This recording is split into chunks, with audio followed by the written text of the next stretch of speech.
1. I was 10 years old when we moved to a new apartment. It was in a bad neighborhood. My mom, who was 8 months pregnant at the time, had no choice in the matter. We had just been released from a domestic violence shelter, and turning down a cheap house wasn't an option, no matter if it was in the ghetto or not. Our first and last day of living there follows. After we were dropped off, we claimed our bedrooms, even though we had nothing but a few garbage bags of clothes. Not a single piece of furniture, even a bed. I claimed the upstairs because it was a cool idea to have 2 floors. I imagined running down the stairs to catch the school bus. My 8-year-old brother chose the room next to mine. My 5-year-old sister was sharing a room with our mom downstairs. It was right beside the front door. After our excitement wore down, we had to walk to the grocery stores since we didn't have food either. While I was reading the magazines, I casually saw a cell phone that had been left on the racks. At the time, 2001, few people had them. Definitely not people like us. I picked it up and found my mom. I showed her, with my face shocked. She immediately put it in her purse. I became angry at her. I knew this wasn't the right thing to do. We should tell the manager of the store, or wait by the magazines to see if someone comes back to find it. Nope. Mom told me to hush and continue to shop. She wasn't a thief. I never saw her steal anything before then. I was still a little mad at her when we arrived back at our new home. We all obviously started taking turns with the phone, playing the classic game Snake. When it came to sleep, we literally piled all our clothes in my mom's floor. It was the only thing we could use for a bed. Us kids were goofing around on our pallet, and Mom was in the living room. That's when we heard the banging on the door. Someone was screaming to let them in the house. A male voice, an unknown voice, banging and kicking on the door. He screamed, "Let me in or I'll kill you!" Mom grabbed the phone and immediately called 911. After she told them the address and information, she urgently said before hanging up, "Hurry or we will all die." She ran us to the bedroom and told us to hide in the closet, and she slammed the door behind her. Of course, me being 10, I immediately opened it back enough to peep through to see what was about to happen. I didn't see my mom. The kicking and banging kept getting faster and louder. He was shouting, "I know someone's in there! Open up this fucking door!" Mom came out of the bathroom, holding the toilet tank lid above her head. She stood by the entrance of the door, waiting for him to eventually break in. Her face was frozen in the most serious expression. She was focused, holding this object almost like a tennis racket. She didn't move at all, ready to do something she probably never imagined she'd do, attack a stranger and maybe even kill him. She never said a word back to him or to us. I saw their lights before I heard them. The man was still cursing when the police subdued him. He sounded different though, disappointed, defeated. The cops then opened up our door. I think he had just finished breaking it in enough to come inside. My mom was still holding the tank lid in her warrior's tennis stance. The cop calmly took it away from my mom and said, "It's okay, we got him." Within 2 seconds, she burst into tears and fell to her knees crying and thanking them. After we all hugged and calmed down a little, a cop who offered to stay and patrol until sunrise told my mom something in confidence. She shared with me years later that the stranger was a registered sex offender with previous burglary charges as well. The next morning, we got picked up by a family friend. We ended up staying with her until we found a safer place to live. Right before my mom gave birth to my brother. I don't know why he picked our apartment, or why he tried so hard to get in. I'm glad my mom stole that phone. It was turned off the next day, but we still used it occasionally to play Snake. 2. I am very close with my boyfriend's 7-year-old son, and last Saturday I took him out to one of our local parks to go sledding. There is a dedicated sled hill there that tons of families use in the winter, which is actually a wide dam that goes across the park by the lake. I should explain here, there is also a bike and walking path around the entire perimeter of the park that actually goes across the top of the dam and leads to either a main road sidewalk or curves back down to continue the path at the bottom of the other side of the hill. We got there just before 3 p.m. and had a blast all afternoon sledding and venturing out on the frozen lake. It was a fairly busy day at the park. But around 5:30 it starts to get dark, so temperature was dropping and people started to go home for dinner. None of these things fazed my little man because less people meant free reign of the hill to claim better sledding territory. While we were playing, I noticed a man walking along the path at the top of the hill, but didn't think much of it because there was still one other group sledding. I did watch him though, because I thought it was a little odd to be taking a walk in the dark alone, no dog or anything, when it's pretty cold, and I also felt he probably wasn't a park employee doing a safety round, because it wasn't late enough for them to be out, and they usually are in warm vehicles. So a little weird, but he just walked the path with his head down, and when I saw him pass totally, I let us continue sledding. When I got to the top of the hill, I looked to the bottom of the other side and saw him walking along the path there. I brushed the weird vibe off to my being too paranoid about serial killers, kidnappers, and the like. I genuinely did not notice the other group leave because of how engrossed we were in our little racing competitions. I also didn't have my phone out much because I didn't want the cold to drain the battery faster. But going from when I made the call to my boyfriend, I think I saw the guy again around 6:30. I was at the bottom yelling taunts up to the kid that he couldn't surpass the distance I had gone when I saw the man walking again, right in my boyfriend's son's direction. The height, coat color, and demeanor of this guy were all the same, but other than that I can't be 100% sure it was the same person. I looked around and realized how dark it truly was, how far away my car in the parking lot was, and how very much alone we were. The only other people near to us were maybe 3 people still out in their ice fishing huts, about a half-mile away on the lake. I yelled, hurry up, as playfully as I could. Kid sledded down and Guy was passing by the same way he did before. At that point I was very uneasy and told my little buddy it was probably time to go. He insisted I go up one more time to see if I could beat his distance. The kid had been waiting forever for this sledding day and was having so much fun, so I quickly got up the hill and got ready to sled down.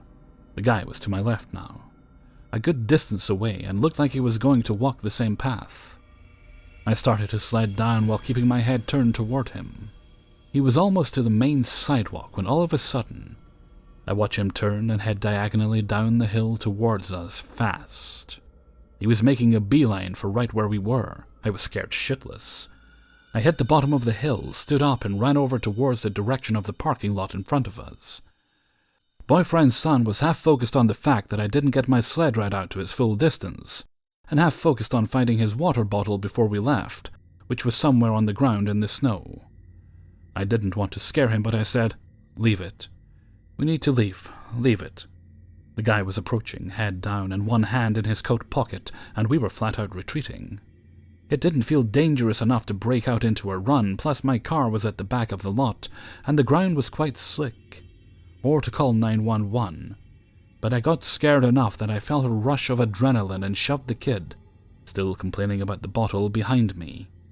Pulled out my phone and called my boyfriend, who I prayed had gotten off work because I didn't even comprehend the time until later, about 6:45. He answered and I loudly said, hey, bud, Dad's on the phone. Yeah, we're just leaving the park. What would you like me to pick up for dinner?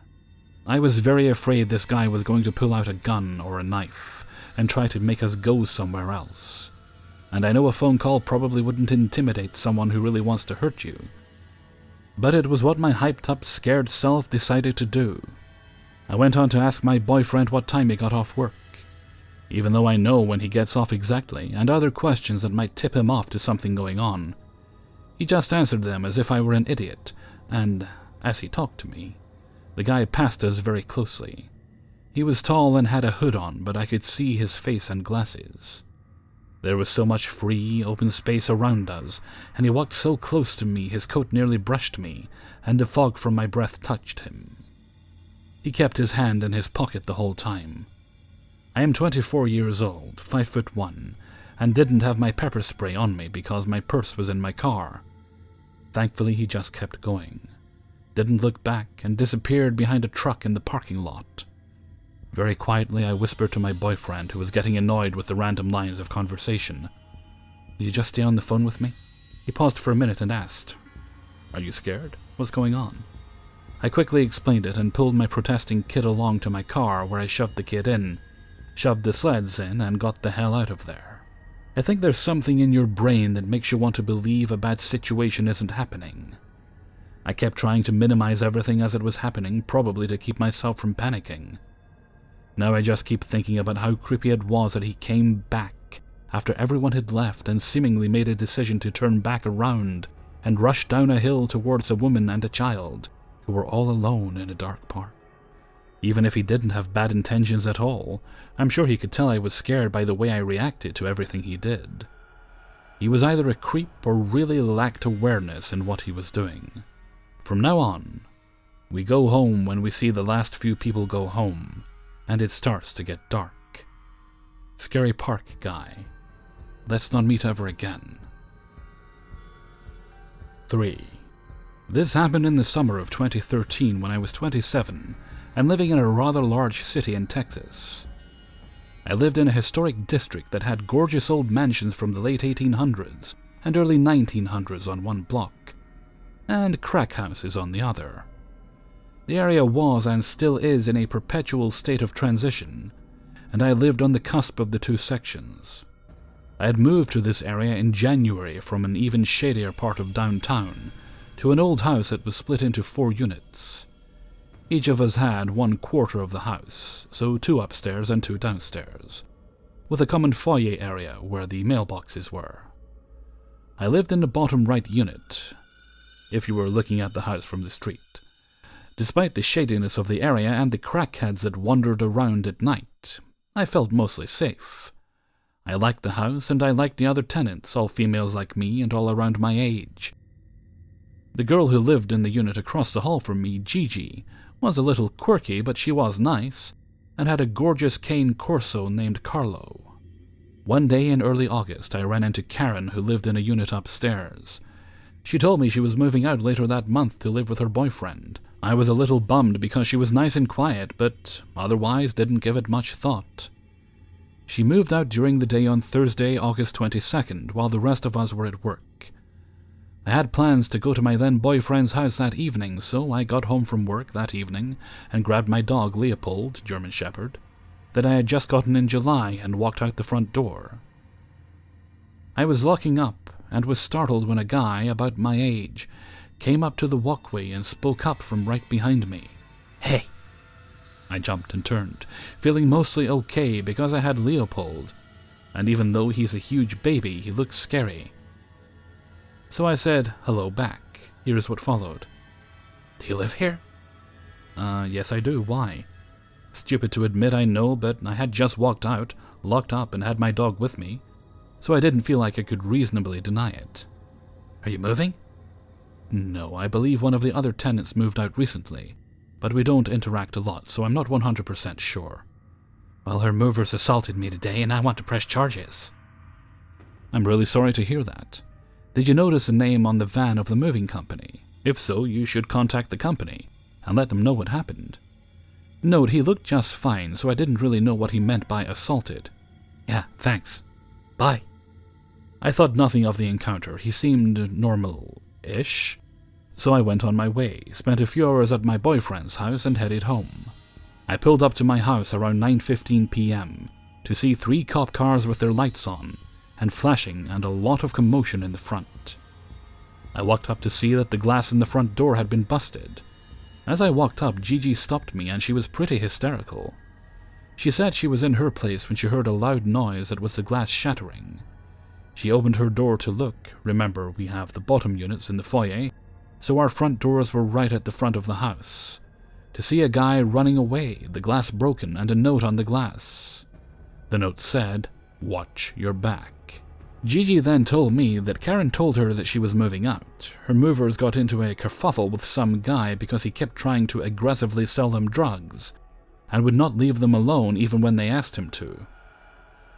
One of the movers pushed him, and all hell broke loose. When Karen and her boyfriend got into their car to drive away, the guy got into his car and followed them on the freeway, honking and trying to make them crash. They eventually lost him. I knew immediately who they were talking about, and told the police and Gigi about my earlier encounter. The police wrapped things up shortly after, and our landlord, who came when Gigi called, promised to fix it the next day. They couldn't find the culprit, and I didn't know where he lived, only that it had to be close by because of how he left on foot after speaking with me. I went to bed thinking things would be okay, but I was so wrong. I went about business as usual the next day, and went out with my boyfriend for a while. We returned around 11 p.m. and parked his car out front next to mine. There was gated parking in the back, but that night I didn't park back there. The windows and blinds were open. We were playing records and drinking scotch. All was well, until I noticed movement outside. It was the guy. I watched as the guy started circling my car erratically, almost like he was possessed and dancing around the vehicle like he was getting ready for some ritual. I alerted my boyfriend, and he came to look out with me. All of a sudden, this guy goes into a frenzy and starts beating my car with a tire iron. I freak out. My boyfriend runs out to tell him to stop, and I call 911. I'm on the phone with the operator telling her what's happening. At this point, my boyfriend was yelling at the guy to stop, and the guy told my boyfriend he had a gun and would kill him, and he continued to smash my car and then moved on to my boyfriend's. The operator heard him threaten us and told us to get inside and not engage. So that's what we did. I stayed on the phone with her for a very long time and watched as he yelled incoherently at me. It was directed at me, but I had no idea what he was saying, though I caught the word slut and whore repeatedly, and he kept yelling at me to watch my back, and attacked my vehicle in a violent frenzy. It took the cops 2.5 hours to show up. I was livid at the lack of response given the active threat and damage to property. He was nowhere to be found when they got there, but on the plus side, I figured out where he lived. He lived in an apartment complex across the street.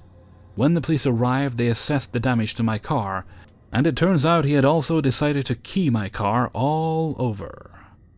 I didn't notice it when we got home because the street was rather dark and it was late. I hadn't paid attention. On the driver's side door, it looked like he had tried to spell the word slut.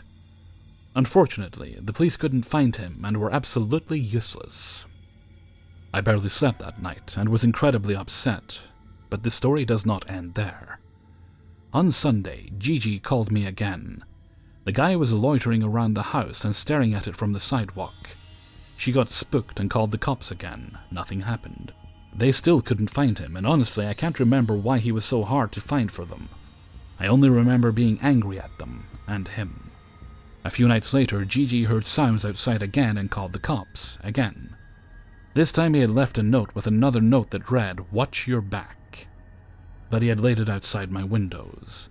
At this point, the same cops had shown up a few times, and as Gigi is in the foyer telling them that she had heard weird sounds and muffled talking, one of the cops looked at me quizzically and said, "Miss, did you know this gentleman before?"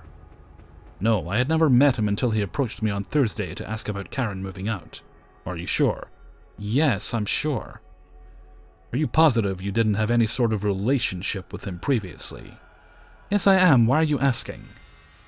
I was getting really annoyed at this point. Well, I think it's a little weird that this guy seems to be focused on you. I'm wondering if, given the word he carved into your car and what he was shouting a few nights ago, if you didn't have a previous relationship with him that ended poorly and now he's taking it out on you. I was really angry at this insinuation. It was as though I was somehow to blame for this. It was as if for him to do what he did, it had to be because I'd done something. It could just be because, he's a fucking psycho. I can't remember exactly what I said to the officer because I was so upset, and Gigi, bless her heart, was extremely offended on my behalf. However, in between Gigi's feminist rant, my growing anger and frustration, and my dog's whining and pawing for attention, the officer said something I didn't process until a little later. He says it was obvious I was the target of a lot of the actions, not Gigi. There was only me and her there at that time, so the upstairs was empty. And that if it's true, I didn't know him previously, then he thought it was likely that he approached the movers and me intentionally, and thought it was likely he had been watching me for a while. I went back to my place shortly after and stewed in my anger while drinking copious amounts of wine from my classy Bota box. A few nights later, we are at the beginning of October now, I woke up in the middle of the night around 2:30 a.m., incredibly thirsty. My room was at the back of my unit, so I walked from the back bedroom to the kitchen, which was in the middle of the unit. I'm not sure why, but for some reason I had the urge to peep through the crack in my blinds in the living room, at the front facing the street, and there he was. My house was pitch black, so he couldn't see me, but there he was, standing on the sidewalk in front of my unit, just staring at my windows. I jumped back and started hyperventilating. Made sure the doors were locked and contemplated calling the police, but axed that idea because I was pissed at them. I stayed standing and watching from the cracks in the blinds. He barely moved for almost an hour, and when he walked away, it was obvious from the way he moved he was either intoxicated or high on something. I made sure the doors were locked, ran back to my bed, and checked on Leopold, who was snoozing peacefully on his bed in my room. I couldn't fall back to sleep. I was anxious all of the next day. I was also scared that Leopold was home alone, and was scared that maybe the guy would break my window this time, and get in my unit and somehow hurt my dog. I was just a nervous wreck. The next night I couldn't sleep. Around 3 a.m. I made my way to the front, and there he was again. That night played out like the night before. This sick dance went on for weeks until he started leaving the sidewalk and walking into the yard and getting closer to the house and my window. I watched every night as he got closer, and I was terrified. Eventually one of my friends gave me his gun and another one gave me his shotgun. And yes, I knew how to use both. I have my concealed carry license, but didn't have my own gun at that time.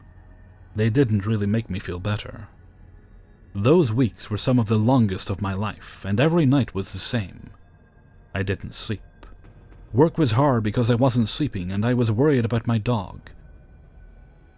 I was just a ball of panic and fear for most of October.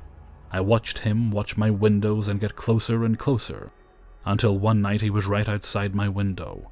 Right fucking outside. I was frozen on the other side, scared if I moved too much or looked through the crack he'd see me. Somehow I worked up the courage to peek a little, and my blood froze. He was pissing on the house right under my window. About a year prior, I had seen a movie with Sally Field called An Eye for an Eye, where she obsessively stalks her daughter's rapist and killer, who got off on a technicality. She follows him while he's working delivering groceries. After he delivers groceries to this woman's house one day, she watches as he urinates on the woman's fence before he leaves. He returns shortly thereafter to rape and kill the woman. Needless to say, I was freaked the fuck out. I called my landlord in the morning and let him know I needed to move and relayed some of the information, and asked him to let me out of the lease. He agreed. He knew he could easily find another tenant, so he wasn't worried about letting me go. A little while later I was driving around with Leopold just to cruise, and listen to music, and mull over my living situation. I was still on my street, but further up in the nice part with the old mansions. I love this part of the street, and it's a relatively well-known street in my city. I was admiring the house when I saw a sign that said there was a back house for lease. I had loved this house since I was a little girl, and it was a huge corner lot with a massive gate circling the backyard where the house was located. I called immediately. I spoke to the owner, who said he could show it to me that afternoon. So I called my mom to come look at it with me, and I loved it. He didn't mind that I had a dog and said the dog could have the run of the yard as long as I cleaned up after him. He asked why I was moving, and I explained the situation to him. He told me that he was a retired police officer of a relatively big city nearby, and assured me that no one was getting through his fence and security system, and that he'd look after me. I moved later that week and ended up spending almost 4 years in that back house. I'm afraid the end is very anticlimactic. This story is not as scary as others, but I was afraid for the duration of this time. I never saw the guy again despite being in close-ish proximity, and I never want to again. Hey everybody, Hellfreezer here, and thank you very much for listening to 3 True Scary Stories, episode 370, And thank you very much to everybody who allowed me to use their stories in this video. Okay, story time with Hellfreezer. This is recording this late Thursday, early Friday, depending on how you look at it. In my brain, the day doesn't end till I go to sleep. So, as I was knowing I was going to be busy this weekend and probably wouldn't have time to go for a little wander out, plus it's pretty chilly, the weather's not been so great, I decided, okay, I'll get my groceries delivered this week. So I did so. Did it before I went to bed and had scheduled it for, it was between 8 and 9 o'clock I'd scheduled it for. So that was fine. So I'm in the living room. It's about, say, 25 past 8.